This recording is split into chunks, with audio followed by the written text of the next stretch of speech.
Ağcabədi rayonunun qədim yurd yerlərindən olan Qiyamətdin və Gəlabəddin kəndləri sanki bir ocağın iki çırağıdır. Bu kəndləri bir-birindən yalnız adları ayırır. Əslində isə onların sevinci də birdir, kədəri də. İllərin sınağından çıxmış bu doğma məkanlarda mehribanlıq, qardaşlıq həmişə müqəddəs dəyər kimi yaşayıb. Qarabağ kanalının sahilində qərar tutan bu böyük kəndlər zəhmətin, bərəkətin və halal ruzunun ünvanıdır. Əkinçilik, maldarlıq, baramaçılıqla məşğul olan ailələr isə qədim elat ənənələrini yaşadırlar. Bu hər iki kənd mənə tanışdır, doğmadır, müəyyən məlumatlarım var. Bugünkü çəkilişdə də məqsəd o deyil ki, Azərbaycanın digər yaşayış məntəqələrindən fərqli olduğumuzu sübut edək. Sadəcə bununla demək istəyir ki, Azərbaycan xalqının ən çətin günlərində, istər Böyük Vətən müharibəsində, istər 1-ci, 2-ci Qarabağ müharibələrində bizim igidlərimiz meydanda olublar, sözlərini deyiblər. Biz qaçıb gizlənməmişik. Şəhidlər vermişik, qazilərimiz var, veteranlarımız var, alnımız açıqdır, üzümüz ağdır. Bir müəllimə kimi öz şagirdlərimi həmişə kərəmlər barədə, məhəbbətlər barədə, şabanlar barədə, elşənlər barədə söhbət açıram. Mən onlara başa salıram ki, 1-ci Qarabağ müharibəsində şəhid olan kərəmlərin, şabanların qisasını, 2-ci Qarabağ müharibəsində şəhidlərimiz onların qisasını aldı. Onların 1-ci Qarabağ müharibəsində səpilən vətənpərvərlik toxumları 2-ci Qarabağ müharibəsində fidana çevrildi, zəfər gülünə çevrildi. Qiyamətdin kənd orta məktəbində Hicran müəllimənin təşkilatçılığı ilə şəhid ailələri, qazilər, veteranlarla görüşlər yalnız bir tədbir deyil, həm də vətənpərvərlik ruhunda dərslərdir. Bu görüşlərdə şagirdlər kitablardakı qəhrəmanlıq salnamələrindən deyil, vətən uğrunda canından keçən şəhidlərin ailələrinin, döyüş meydanından alın-açıq qayıdan qazilərin və veteranların dilindən eşidirlər.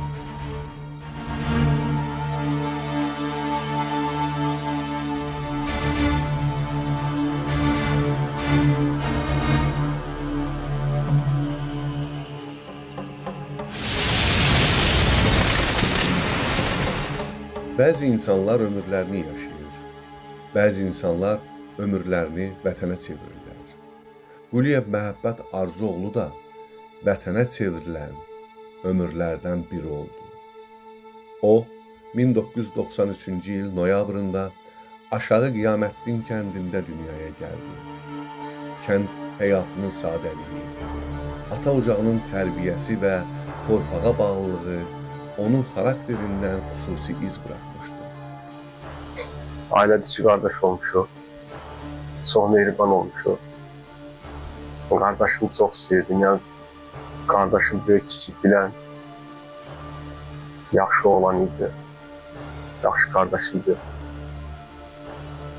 Evimizdə, obamızda hamını bir tərbiyəli uşaq kimi tanıyırdı.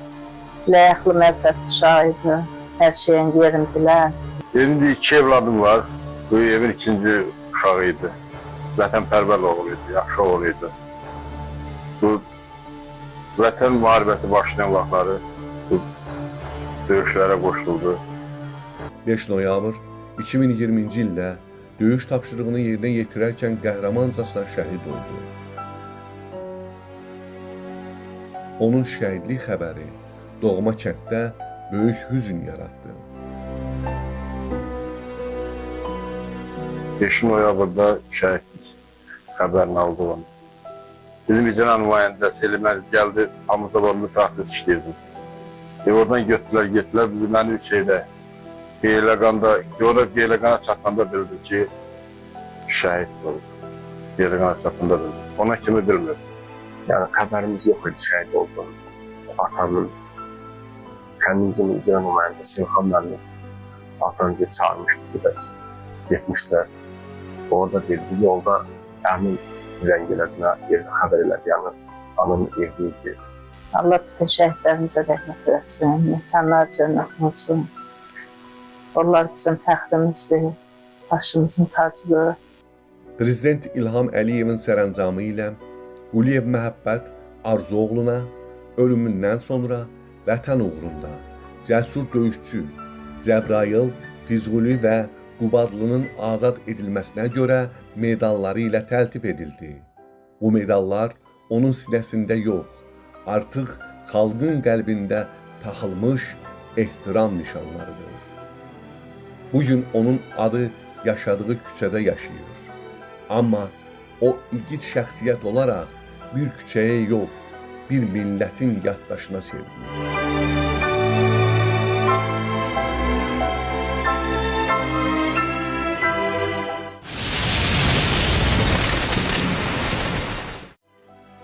Hüseynov Çingiz Mustafaoğlu 1959-cu ildə Ağcabədi rayonunun Aşağı Qiyamətdin kəndində dünyaya göz açmışdı. Sadə kəndin zəhməti və halal çörəyi ilə böyüyən Çingiz ilk gənclik illərindən mərdliyi ilə seçilirdi. O dövrün hər bir gənci kimi vətən qarşısında müqəddəs borcunu yerinə yetirmək üçün Sovet ordusu sıralarına yollanmışdı.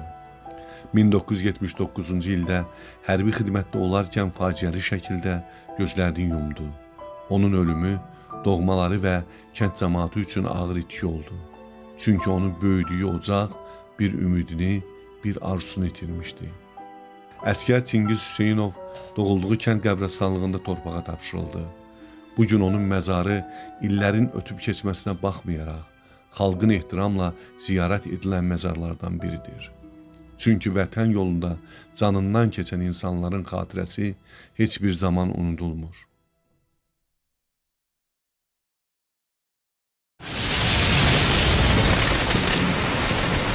Qurbanov Şaban Quluoğlu 1972-ci il noyabr ayın 8-də Aşağı Qiyamətdin kəndində dünyaya göz açıb. İlk orta təhsilini doğma kənd məktəbində alıb. Həm qardaşımdır, həm yoldaşımdır. Çox gözəl uşaqlığımız olub. Bir yerdə oynamışıq, oturmuşuq, durmuşuq. Yəni qardaşım o qədər gözəl bir qardaş idi ki, nəyin kimi qardaş, həm də yoldaş idi mənim üçün. Şabanın haqqında mən belə deyə bilərəm ki, Şaban uşaqlığını dağlarda keçirdi. Dağların qoynunda keçirdi. Uşaqlığı çox qəşəng uşaq olub, həssas uşaq olub. Valideynlərinin yanında böyümüş uşaq olub. Elə bir övlad olub ki, yəni ki, o, nətər deyim, bacının, qardaşın, hamının yanında onun hörmət olub. Qurbanov Şaban Qarabağ uğrunda gedən ağır döyüşlərdə böyük igidlik göstərərək Fərux dağı uğrunda gedən qanlı savaşlarda mərdliklə vuruşur. O, vətən torpaqlarının müdafiəsi naminə son nəfəsinə qədər döyüşərək 1992-ci il oktyabrın 28-də qəhrəmancasına şəhidlik zirvəsinə ucalır. Oktyabrın 26-sı günü Fərux dağı deyilən Ağdam rayonunun ərazisində Fərux dağını azad ediblər. Bunları 2 günlük məzuniyyət veriblər. Gəliblər evdə atamla, anamla, bacılarımla görüşüblər, bir də qayıdıblar. Həm yerlisi İbrahimov Kərəmlə. 28 günü bunlar qaydanda görüblər ki, həmin Fərux dağını mənfur ermənilər alıblar. Elə həmin günü də onları şəhadətə ucaldığı gündür. Onu xarici əskəriyə göndərdilər. Orada əskəriyin çəkib qutarana yaxın o gəldi ki, vətəndə müharibə gedir. O neçə dəfəndən könüllü yazıb gedir ki, mən gedirəm döyüşə. Atam bilib narazı olub, anam bilib narazı olub. O hamımızdan xəlbət 92-ci ildə o gedib dağlara döyüşə, öz könüllü ilə. Söz yox ki, şəhid ailələrinə, şəhid atalarına, şəhid analarına, şəhid qardaş və bacıların hamısına Allah məqamlarımıza olsun deyirəm. Allah onlara səbir versin, ki biz qarşıyıq. Yəni onların məqamları elə bir məqamdır ki, bugünkü günü mən də istəyərdim ki, kaş Allahın altında mən də şəhid olayım. Mən qardaşımın adı ilə fəxr eləyirəm, qardaşımın ucalığı ilə fəxr eləyirəm. Bütün şəhid bacılarına, analarına da səbir diləyirəm. Onlar da mənim kimi anadılar, bacıdılar, onların da başları həmişə dik dursun. Nə bilim, qardaşlarından, bacılarından danışanda fəxrinlə danışsınlar. Yəni ki, onlar bizim baş ucalığımızdır. Onlar bizim uzun dilimizdir. Yəni ki, onlar vətən uğrunda gediblər, namus qeyrət uğrunda gediblər. Mən Qurbanov Şaban, şəhidəm Qurbanov Şabanın adı daşıyıram və bununla qürur duyuram. Mənə bu adı atam verib, 5-ci ay 2013-cü ildə anadan olmuşam. Mənə cəmiyyətdə hörmət edirlər və mənə rəğabətlə yanaşırlar. Şəhid ailəsi olduğum üçün. Qurbanov Şaban Quluoğlunun xatirəsini əbədiləşdirilmək məqsədi ilə yaşadığı küçənin onun adı verdi. El obanın igid oğluna ehtiram əlaməti olaraq Şaban bulağı da inşa edilir.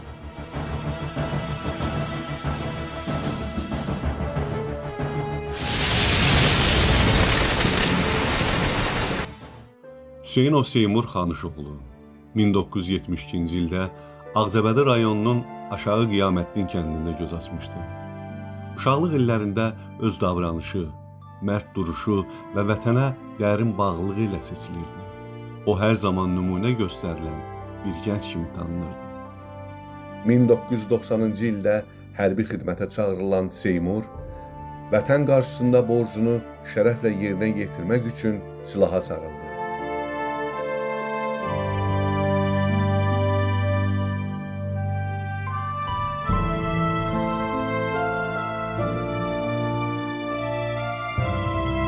Qısa ömür yaşasa da, vətən uğrunda göstərdiyi fədakarlıq onu əbədiyyətə qovuşturdu.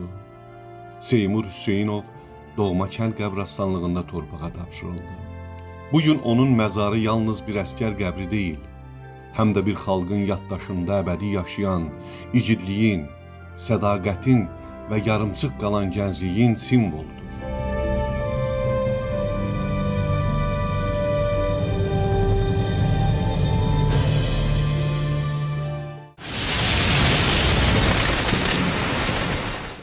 İbrahimov Kərəm Hümmətoğlu 1972-ci il mayın 5-də Qiyamətdin kəndində dünyaya göz açıb. 1989-91-ci illərdə həqiqi hərbi xidmətini başa vurduqdan sonra Qarabağda başlayan qanlı hadisələr onun da taleyini döyüş yollarına bağladı.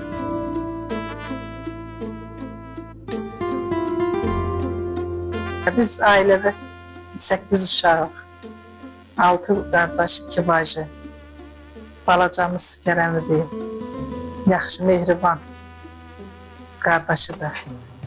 Kərəm barədə xatirələrim belədir ki, yəni xoş xassəli, gülər üzlü, ahıl insanları, valideyni, taytuşlarının hörmətini qazanan uşaqdır. Orta məktəbi, Yaman kənd orta məktəbində oxudu, başa vurdu. Sovetlər dövrəmində Rusiya, Qazaxıstan vilayətində hərbi xidməti başa vurdu. Gələndən sonra elə bir il öldü, 5-6 ayda belə gəlmişdi. Məlum müharibə ermənilərdən başladı. Getdi Qarabağ uğrunda gedən döyüşlərə qatıldı könüllü şəkildə.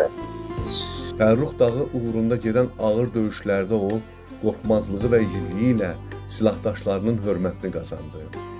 Atəş yağışı altında belə geri çəkilməyən Kərəm son nəfəsinə qədər torpaq uğrunda döyüşdü.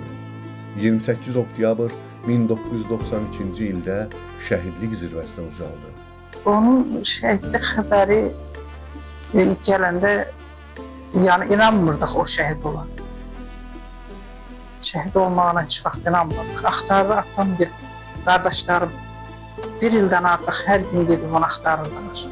Füzulidə, nə bilim, Ağdamda gedib axtarırdılar. Yəqin deyirdilər, tapılacaq, heç vaxt inanmırdılar. Hələ də heç inandırıcı deyil ki, o şəhid olsun. Mən qardaşımla fəxr edirəm. Vətən uğrunda döyüşlərə qoşulub, qəhrəmancasına həlak olub. Vətənpərvər olduğuna görə, vətəni çox sevdiyinə görə mən onu çox sevirdim, vətəni çox istəyirdim, qardaşlar içində çox fərqlənirdim, istiqamlı idi. Haqsızlığa qarşı barışmazdı həmişə. Erməni cəllatlarına qarşı səfərdəri yolunda, könüllü səfərdəriyə getdi. Vətən uğruna gedən döyüşlərdə komandı ilə birlikdə həlak oldular. Son görüşümüz onu müharibəyə yola saldıq. Gülə-gülə müharibəyə yola saldıq, getdik. Kəndimizin qəlbində Kərəm Şaban yarası, bu iki dərdli ananın ömür ciyər parası. Ağını, şərbətini içdilər, Kərəm Şaban deyərək bu dünyadan köçdülər. Onların ürəyində dərdləri silinmədi. Bu iki cavanların məzarı bilinmədi. Yaşadığı küçə onun adını daşıması xalqın qəlbində necə böyük ehtiram qazandığının canlı şahididir. Çünki vətən uğrunda canından keçənlər zaman keçsə də unudulmurlar. Onlar xalqın yaddaşında əbədi, canlı qəhrəmanlara çevrilirlər.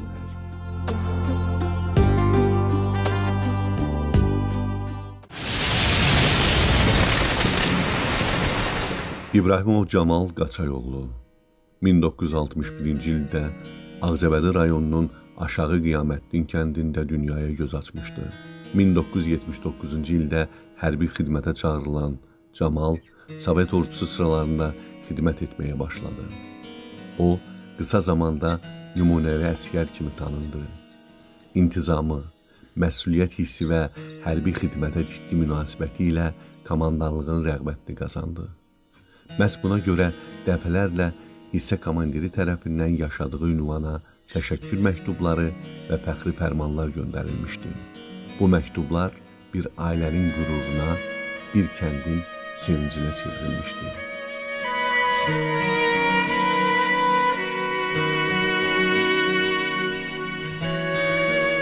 Lakin taleyin amansız hökmü Camalın ömür yolunu yarımçıq qoydu.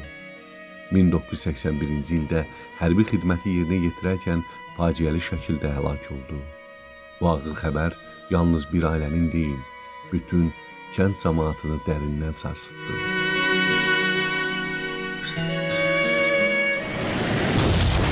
Həsənov Elşən Etibaroğlu 31 dekabr 1997-ci ildə Ağcabədi rayonunun Aşağı Qiyamətdin kəndində sadə və zəhmətkeş bir ailədə dünyaya göz açmışdı. İlk orta təhsilini doğma kənd məktəbində almış, həyatının çətinliklərini erkən yaşlarından dərk edərək zəhmətə alışmışdı. Çox vətənpərvər uşaq idi. Allah hamısına rəhmət eləsin bütün şəhidlərimizə. Mən orada bir şey qeyd edeyim ki, bu Zəngilan Qubadlı döyüşlərində, bərk döyüşlərində mənim oğlum yaralandı. Yaralandığım bunun komandiri Mazən Girəski, uşaq yaxşıdır, heç bir şey yoxdur. Sən deməni bu Bakıda qospital demiş. Orada qospitaldan atkaz eləyib, deyib ki, mən qayıdıram hərbi hissəmə. Çox mehriban adam idi. Çox xalatdan biz hamıyla dil tapıb dolanırdı. Hamıyla. Taleyin ağır sınağı onu bir daha sarsıtdı. Döyüşlərin birində mina partlayışı nəticəsində boyun və ayaq nahiyəsindən ağır qəlpə yarası aldı. Uzun müddət müalicə olunsa da Elşənin həyatını xilas etmək mümkün olmadı.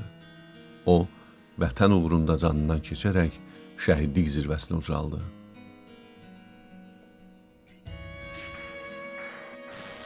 Çox arzuları var idi. Anasına deyir ki, ana, vaxt olacaq. Balaca evimiz vardı. Balaca idi. Böyük oğlum yox. Kiçik həmişə deyirdi ki, ana, bu daxaldan çıxıb səni villalara yaşadacağım ana. Benim yuxularıma girir, tez-tez girir yuxularıma. Ne bileyim, yemişək kimi girir. Mama çağırır beni. Mama, bana su ver, həmişə su istəyim yəni. Yuxuma girəndə həmişə su istəyim. Elşən vətən torpağına canını fəda edərək əbədi ölümsüzlüyə qovuşdu. Bu gün onun adı Azad Qarabağın küləyində dalğalanan bayrağımızda və xalqın yaddaşında yaşayır. Çünki vətən uğrunda canından keçməyə hazır olan oğullar ölmürlər. Onlar millətin qüruruna və əbədi tarixinə çevrilirlər.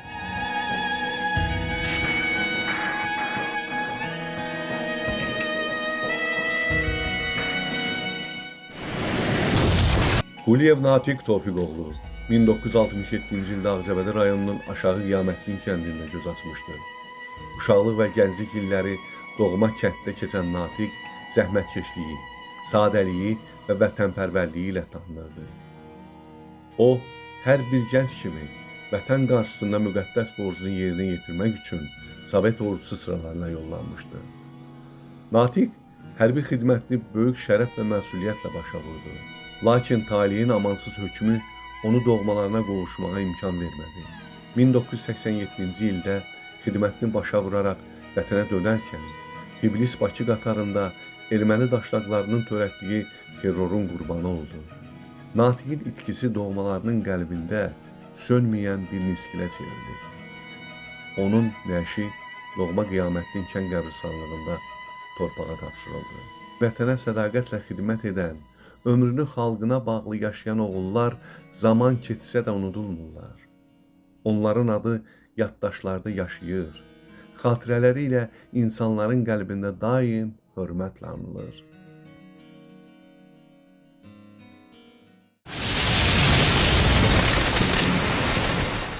Gəlabəddin kənd orta məktəbində Məmməd müəllimin tədris etdiyi tarix dərsləri yalnız keçmişi öyrədən fənd deyil, həm də şagirdlərin qəlbində vətən sevgisi, milli ruh formalaşdırır. Dərs zamanı qəhrəman oğullarımızın həyat yolundan, vətən uğrunda göstərdikləri igidliklərdən məlumatlar verir.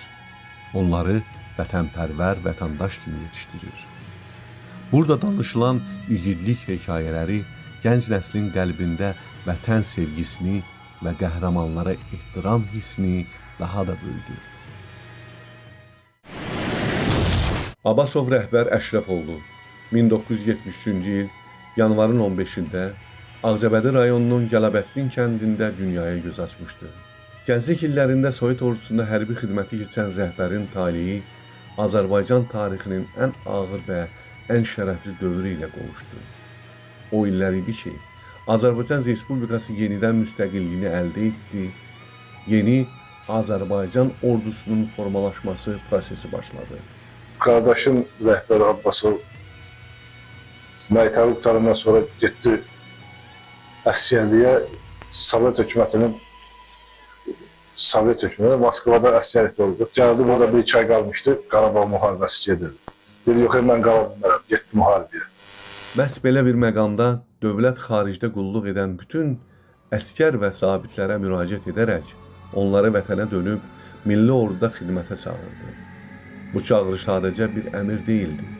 Bu, torpağın harayı, millətin fəryadı idi. Ailədə 8 uşaq idik, o da 4-cü idi. Mənim o vaxtlar 14-15 yaşım olardı o şəhid olanda. Hamı ilə istiqamlı, hamı ilə mehriban danışardı. Heç kimin xətrinə dəyməzdi. Tək mənim yox, bütün Azərbaycan xalqının arzusuydu ki, işğalda olan torpaqlarımızı azad etmək və şəhidlərimizin qisasını almaq.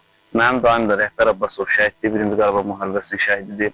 Mənim hər zaman arzum olub ki, torpaqlarımızı qaytaraq, şəhidlərimizin qisasını alaq. Çünki mənim evimdə, hər zaman ailəmdə şəhid mövzusunda danışılıb və biz bu ruhda böyümüşük, vətənpərvər ruhda böyümüşük. Şəhidlərimizin qisasını almaq uğrunda hər zaman içimizdə bir istək olub ki, biz torpaqlarımızı qaytarmaqla bağlı şəhidlərimizin də qisasını alaq. Bəli, şəhidlər ölmür, şəhidlər unutulan zaman ölür. Biz xalq olaraq şəhidlərimizi heç vaxt unutmamışıq, hər zaman qəlbimizdədir. 1992-ci ilin 25 oktyabr günü rəhbər Abbasov qəhrəmancasına şəhidlik zirvəsinə ucaldı. O gün bir ana oğul itirdi. Bir kənd igidini torpağa tapşırdı. Amma şəhidlər ölmürlər. Onlar xalqın yaddaşına çevrilir. Çünki vətən uğrunda canından keçən insanın adı zamanın yaddaşına həkk olunur. Allah şəhidlərə rəhmət eləsin, qazilərə can sağlığı versin. Həyat hələ üçün biz misli görməmiş bir göstəriş verir. Heç kim bilmir ki, kim nətər olacaq. Amma gələdən nətər olsa, hökumətimiz sağ olsun ki, bir şəhidlərə, qazilərə, veteranları var, hamısına köməkliyik. Mən hər zaman fikirləşmişəm ki, şəhid anaları, şəhid ataları, şəhid bacıları, şəhid qardaşları, siz hər zaman başınızı dik tutun. O Azərbaycan xalqı sizin evlatlarınızın sayəsində, qardaşlarınızın sayəsində ayaqdadır. Şəhidlər olmasa bizlər də olmarıq. Bugün onun adına əbədiləşdirilməsi üçün oxuduğu məktəbi və yaşadığı küçəyə şəhidin adı verilib. Bu sadəcə bir ad deyil, gələcək nəsillərə bir örnəkdir. Bu məktəbdə oxuyan şagirdlər, həmin küçədən keçən insanlar bilirlər ki, bu torpağın azadlığı belə igid oğulların qanı bahasına qazanılır.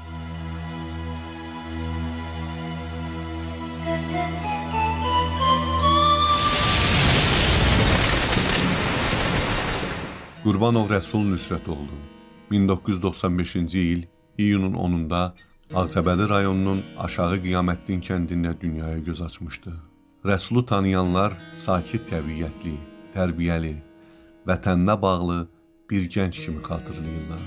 2014-cü ildə Azərbaycan Respublikası Silahlı Qüvvələrinin sıralarına hərbi xidmətə çağırılan Rəsul, vətən qarşısında borcunu şərəflə yerinə yetirməyə yollandı. 2015-ci il sentyabrın 28-də o, gənc əskər olaraq həlak oldu. Rəsul, vətən torpağının keşiyində dayanarkən canını fəda edən igid oğullardan biri kimi yadda qaldı. Rəsul Nüsrətoğlu Qurbanov doğma kənd qəbirstanlığında torpağa tapşırıldı. Vətən uğrunda canından keçən oğullar heç vaxt unudulmur. Onların adı xalqın yaddaşında, ruhu isə azad səmada daima qalır.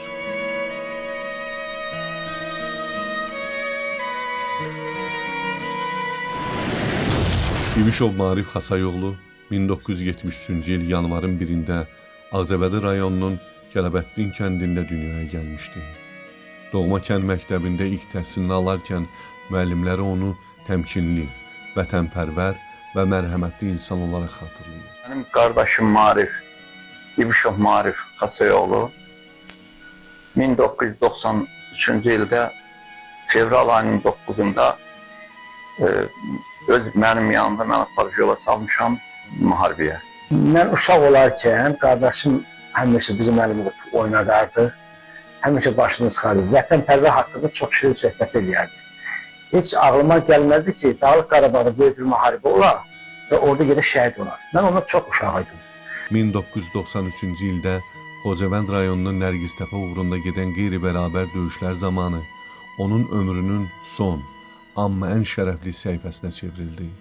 Düşmənlə üz-üzə dayanan Marif qəhrəmancasına vuruşaraq şəhidlik zirvəsinə ucaldı. Azərbaycan ərazisinin azadlığı naminə canından keçmiş qəhrəmanlardan biri əbədiyyətə yola salındı. Şəhid Marif İbişov doğma kənd qəbirstanlığında torpağa tapşırıldı. Gittim Səngərə. Gedəndə siriyaz qoymadı, çığırdı. Biri gəlməyim, atışmadı. Haracısan? Ağladım. Dedim yoxa getdi. Deyəndə yanımda çox oğlan vardı. Dedi qorxmaya Allah haqqını. 12 gün oxu gördüyüm Nərgiztəpəni. Ayaq yanı gəzdim, tapmadım. Gəldi uşaqlar, elə o bir Allah dəyməsin, görüşüb oturmuşlar, dedi getmə. Deyirlər, meyit gətirdi hospitala. Bunlar gedəndə, bunlar dedi qoyaması gəlsin. Əynə nə giyinmişdimsə, adam şandan almışdım. Əynə əlimlə nə giyinmişdimsə, hamısı paltarı götürdüm, baxdım, hamını. Baxdım, ürəyim qısıldı. Qısılanda dedilər, bərk dur. Batsızı tam sordu, dedi, bərk dur, ağlama. Ağlamadım, dedim, hə, budur. Götdülər, məni qoydular ayrı maşına, neydi qoydu, gətirdik, dəfnəyədik. Adını əbədiləşdirilməsi üçün yaşadığı küçəyə şəhidin adı verilib. Burada keçən hər insan bilməlidir ki, Marif kimi oğulların arzusu yarımçıq qalan bir ömrü yaşayır. Bəzi insanlar uzun ömür sürür, amma iz qoymadan gedirlər. Bəziləri qısa ömür yaşayıb bütöv bir xalqın yaddaşına çevrilirlər. İbişov Marif Xasayoğlu da məhz belə unudulmayan qəhrəmanlardan biridir. Adı və ruhu vətənin azad səmasında yaşayan şəhidlərdəndir. Xankişiyev Şamo Rəşidoğlu 1994-cü il noyabrın 27-sində Aşağı Qiyamətdin kəndində göz açmışdı. O, uşaqlıq illərində sadəliyi, mərdliyi, vətəninə bağlılığı ilə seçilən gənclərdən idi. İlk təhsilini doğma kənd məktəbində alan Şamonun böyüdüyü mühitdə torpağa sevgi, yurda sədaqəti və el-obaya bağlılığı müqəddəs amal kimi yaşayır. 2020-ci ildə hərbi xidmətə yollanan Şamo Xankişiyev vətən qarşısına borcunu şərəflə yerinə yetirdi. Hərbi xidmətini intizamlı, məsuliyyətli və vətənpərvərliyi ilə seçilən gənc əskərin ömür yolu faciə ilə yarımçıq qalıb. Bəzən insanlar kiçik qısa ömür yaşasalar da, amma xatirələri uzun illər yaddaşlardan silinmir. Şamoda onu tanıyanların qəlbində geniş ürəkli, vətənini sevən, saf duyğulu bir gənc kimi qalacaq. Məmmədov Aslan Bayramoğlu 1983-cü ildə Ağcabədi rayonunun Aşağı Qiyamətdin kəndində dünyaya göz açıb. Orta təhsilini doğma kənd məktəbində uşaqlıq və gənclik illərini həmin kəndin sadə, zəhmətkeş mühitində keçirmişdi. Hərbiyə yollanan Aslan, vətən qarşısında borcunu şərəflə yerinə yetirən gənclərdən biri idi. Aslan Bayramoğlu Məmmədov 2001-ci ildə hərbi xidməti zamanı qəhrəmancasına həlak oldu. O, doğma kənd qəbirstanlığında torpağa tapşırıldı.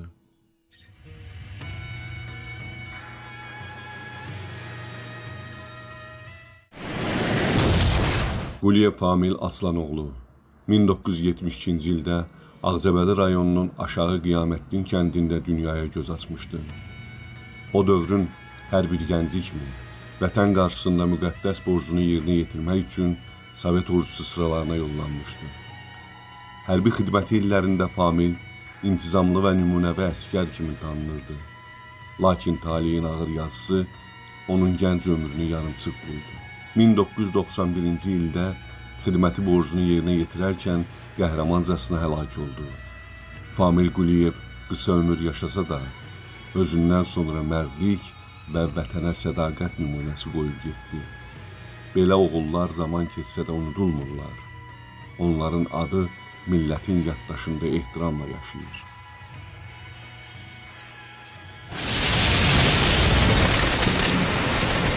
Qarabağ bölgəsi Azərbaycanın birlər bir güşəsidir. Bu torpaqların azad olunmasında qonşu Qəmadınlı kəndi 3 şəhid verir. Şaban, Kərəm və Məhəbbət. 2 şəhidimiz də bu kətdəndir. Marif və Rəhbər. Ancaq Azərbaycanın bütün şəhidləri bizim balalarımızdır, doğmalarımızdır.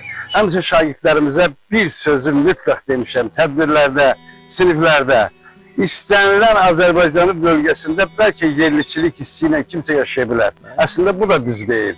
Məsələn, tutaq ki, Cənub bölgəsi, Şimal bölgəsi, Qərb bölgəsi kimsə yerliçilik eləsə, nəyəsə xatir qəbul eləmək olar. Amma heç bir Qarabağlı yerliçilik hissi ilə yaşamağa haqqı yoxdur. Çünki Qarabağı azad edən oğlanlar, şəhid verən, qazi olan veteranlarımız təkcə Qarabağlılar deyildi. Ona görə də bütün Azərbaycan şəhidlərinin ruhu şad olsun. Ana, mən şəhid oldum, yerim gözəldir, təki ağlama, canım, canım sevgilim, bağışla məni, səni tək qoydum. Vətən, vətən sağ olsun. Vətən, vətən sağ olsun.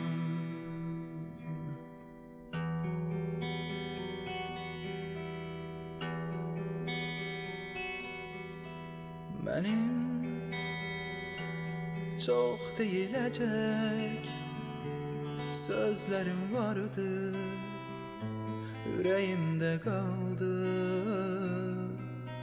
Mənim bir vətənim var, Azərbaycanım, doğma diyarım. Ana, mən şəhid oldum, yerim gözəldir, təki ağlama. Canım, canım sevgilim, bağışla məni, səni tək qoydum. Ana, mən şəhid oldum, yerim gözəldir, təki ağlama.